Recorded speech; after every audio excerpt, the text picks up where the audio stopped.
Nimefufuka na ningali pamoja nawe, umeniwekea mkono wako. Maarifa. Jamani, ni raha kweli kweli.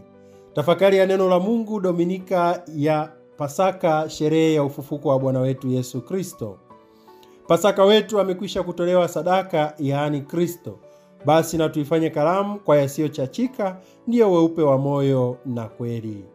Ndugu zangu, karibuni katika tafakari ya neno la Mungu, sherehe hii ya ufufuko wa Bwana.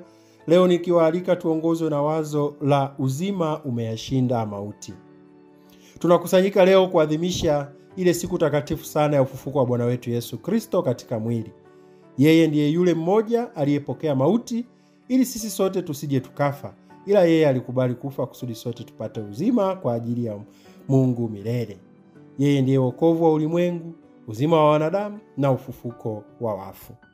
Katika injili ya leo inayotoka katika Injili kadiri ya mwinjili Yohane sura ya 20 mstari wa 1 hadi wa 9, baada ya kutusimulia kwa kirefu tukio la kukamatwa, kuteswa, kuhukumiwa kifo, kusulubishwa msalabani, kufa msalabani na kuzikwa kwake Yesu Kristo, tukio lililotokea Ijumaa Kuu, leo mwinjili Yohane anatufundisha kuwa Bwana wetu Yesu Kristo hakuishia kwenye kuteswa na kufa na kuzikwa, bali Yesu Kristo alifufuka kweli kweli na ni mzima.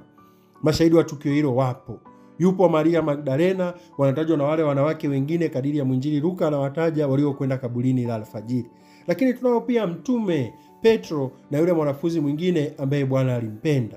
Wanashuhudia kaburi liko wazi, mwili wa Bwana wao haupo. Ni mashuhuda wa vitambaa vilivyolala peke yake, mbali na ile leso iliyokuwapo kichwani, ambayo haikulala pamoja na vitambaa, bali imezongwazongwa mahali pa peke yake. Wanawake wale waliokwenda kaburini alfajiri siku ya kwanza ya juma, nao wanakuta kaburi liko wazi, wanaingia wauoni mwili wa Bwana wao. Wakiwa kwenye kushangaa, malaika anawaambia amefufuka, hawapaswi kumtafuta aliye hai katika wafu. Ndugu zangu, tukio hili la ufufuko wa Bwana wetu Yesu Kristo, kwa wakati ule waliokuwa wapinzani wa Yesu waliona aibu kweli, wakapanga mipango. Injili Mathayo anasimulia hayo, wakaweka njama kwamba maaskari waseme wanafunzi walikuja wakamuiba maaskari walipokuwa wamelala. Aibu kiasi gani! Kwa nini waliona ile aibu? Kwa sababu hawakutegemea kwamba angefufuka. Waliona kwamba wamemshinda, waliona kwamba wamemkomesha. Waliona ile mizodoo yao na masengenyo yao na majungu yao waliokuwa wanayafanya pale msalabani, aliokoa wengine na ajiokoe mwenyewe. Waliona wamemkomesha, waliona wamemmaliza. Lakini ukweli ni kwamba Kristo amefufuka.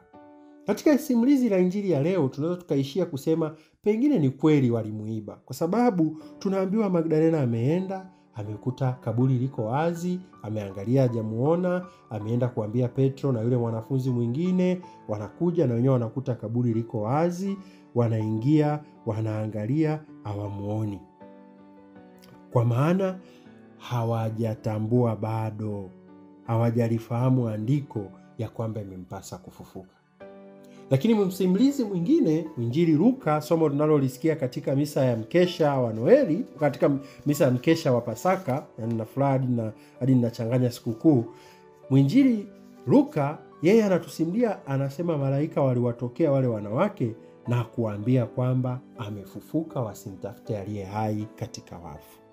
Ndugu zangu, ni wazi tunaweza tukasema uzima umeyashinda mauti.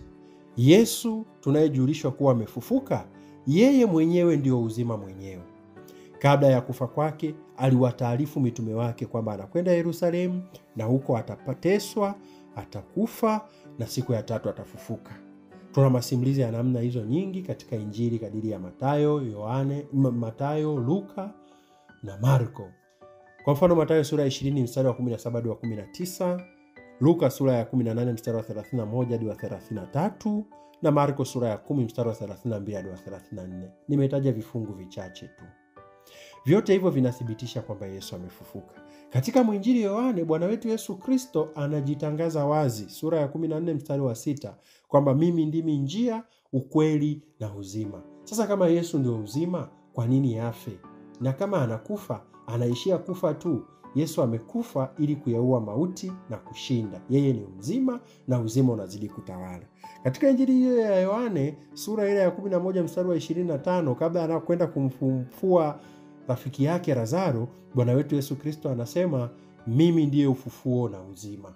Kwa hiyo yeye Bwana wetu Yesu Kristo ndio ufufuo na ndio uzima. Asingeliweza kufungwa na minyororo ya shetani, asingeliweza kufungwa na minyororo ya mauti. Bwana wetu Yesu Kristo amefufuka. Haleluya, tufurahi na tushangilie. Hii ndiyo siku aliyoifanya Bwana. Katika maisha yake Bwana wetu Yesu Kristo aliweza kuwafufua wafu. Tunayo masimulizi matatu kwa haraka katika Injili yanayotusimulia juu ya Yesu kuwafufua wafu. Simulizi ndio linukuu muda hivi punde la ufufuko wa Lazaro aliyekuwa kaburini yapata siku 4 tayari, lakini Yesu alimfufua na akatoka mzima, na ikawa chanzo kimojawapo cha wale Mafarisayo, wakuu, makuhani na waandishi cha kumchukia Yesu, kwa sababu watu wengi walimwamini Yesu baada ya ufufuko alioufanya wa kumfufua Lazaro. Lakini tunacho kisa pia cha Yesu kumfufua binti ya yule Jairo. Lakini pia tunacho kisa cha Yesu cha kumfufua kijana wa yule mama mjane wa Naini. Kwamba Bwana wetu Yesu Kristo katika maisha hakujishia tu kusema yeye ndiye ufufuo na uzima, wala hakuishia tu kusema kwamba mimi ndimi njia na ukweli na uzima. Bwana wetu Yesu Kristo alifufua pia wafu. Je, kama alikuwa na uwezo wa kuwafufua wafu, kwa nini aliruhusu mauti mkute? Alikubali mauti ya mkute kama tulivyokwisha simuliana, tulivyofundishana, kwa sababu yeye ndio mwanakondoo wa sadaka anayejitoa sadaka kwa ajili yetu sisi. Maana damu ya mbuzi na mafahali haiwezi kutuondolea dhambi. Dhambi zinaondolewa kwa damu ya mwanakondoo aliye hai, yani Bwana wetu Yesu Kristo, Mungu kweli na mtu kweli. Na ndio kwa mantiki hiyo Bwana wetu Yesu Kristo akakubali kuyapokea mauti, akakubali kupokea mauti ili wengine tusije tukafa, ila yeye alikufa kwa ajili yetu. Sasa tunaweza mtu akaniuliza, alikufa kwa ajili yetu, mbona sisi bado tunakufa? Kufa kwa Bwana wetu Yesu Kristo kumetuleteaje uzima? Kumetuletea uzima kwamba saa hizi kwa sababu ya dhambi tuliandikiwa mauti, kwamba lazima tutakufa. Kufa huko ni kufa katika mwili, lakini sio kufa katika roho. Baada ya kufa katika mwili, roho zetu zinabaki kuwa hai na baadaye tuna ufufuo.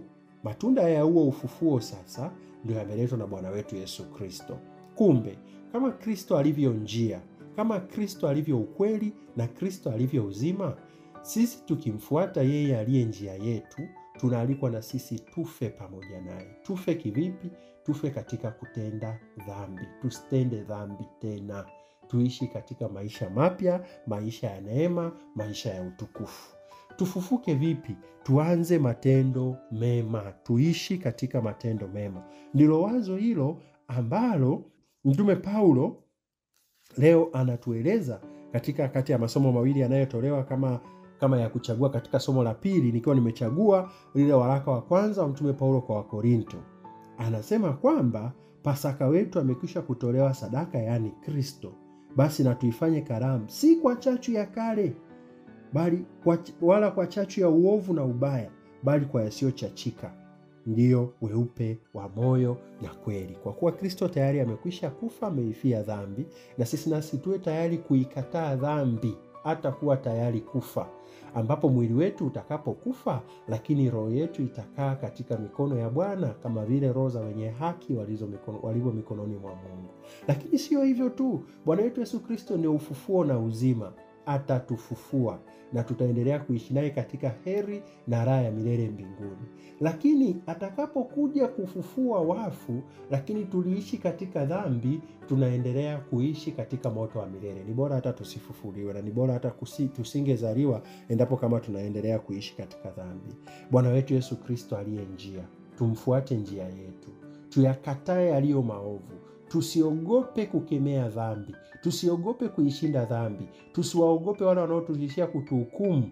Hata kama watatuhukumu, tubaki tukiwa na umuhimu kwamba tuko na Bwana wetu Yesu Kristo, hakimu mwenye haki, ambaye tukifa pamoja naye tutafufuka pamoja naye. Tufufuke pamoja naye vipi?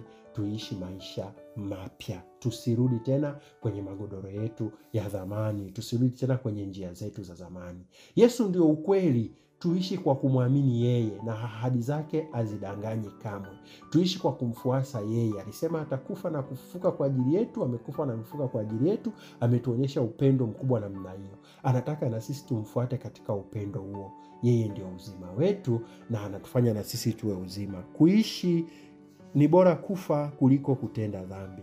Mtume Petro katika somo la kwanza unalosikia kitabu cha Matendo ya Mitume sura ya 10 mstari wa 34 na mstari wa 37 hadi wa 43 anathibitisha na kufundisha wazi kwamba yule Yesu ambaye walimkataa, Mungu amemfufua na wao ni mashahidi, maana walikula pamoja naye na akawatuma baada ya kufufuka kwake, na akawatuma wakahubiri na kuwashuhudia watu wote kuwa yeye ndio aliyetumwa na Mungu awe mhukumu wa wahai na wafu.